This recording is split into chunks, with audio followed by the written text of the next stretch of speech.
Hey, how's it going everyone? My name is Tricky Acid, and Sony had their first deep dive on the PS5 since it was first announced back in CES 2020. The event was hosted by PlayStation's lead system architect, Mark Kearney, and it felt more like I was back in class attending a computer science university lecture than a PS5 reveal, so to speak. But for high quality 3D game audio, we have to handle other possibilities. The sound source might not be at one of the 1,000 HRTF samples. That being said, at least Sony's silence was broken after Microsoft had been flooding us with tons of tasty information on the Xbox Series X, and Sony finally revealed the official specs of the PS5, as well as how they aim to revolutionize gaming for the next generation. First off, let's talk about the ultra-fast SSD. Sony want no bottlenecks, so this isn't no ordinary SSD.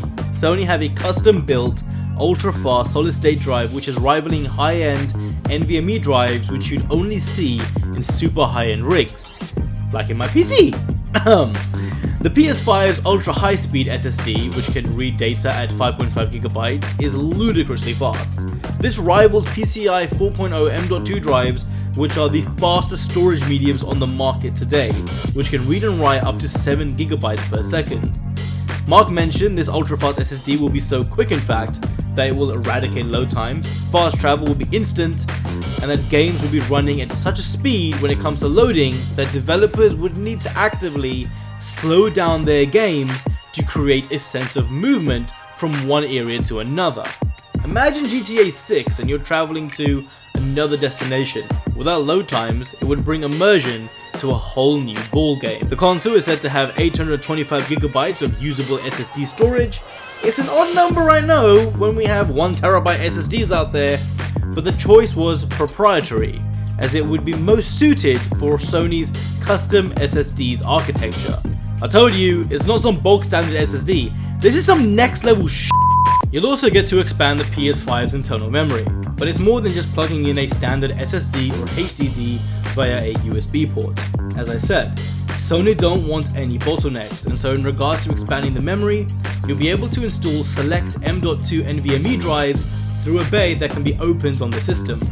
Also, the PS5 will be backwards compatible, but currently only for the top 100 PS4 titles, so God of War, Horizon Zero Dawn, and the upcoming Last of Us Part 2 should be on the top 10 of that list, and the reason why it's PS4 games only is because the loading times and other technical aspects of the game will be boosted far beyond what these titles were originally coded for.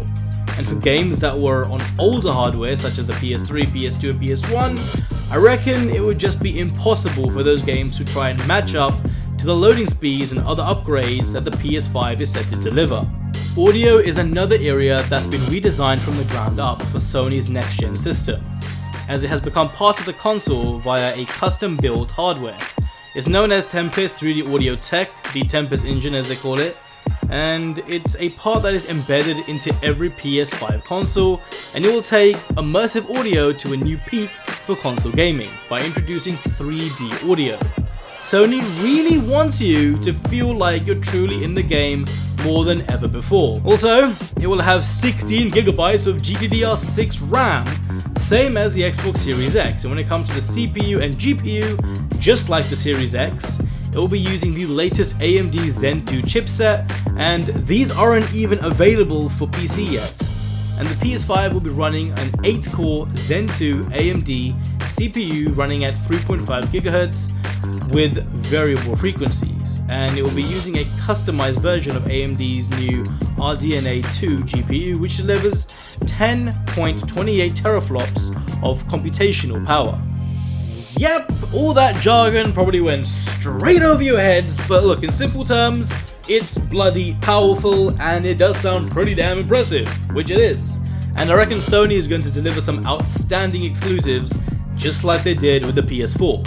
So they may just have the edge once again, but we will see how the two consoles square up in the future. I didn't want to go into super intense detail, but I wanted to give some insight on each area. We also still don't know what the console will look like, but I'm sure we will see that in the next coming months. If you enjoyed this video, don't forget to give it a like, it really helps me out. So press that like button and you, and I will catch you all next time.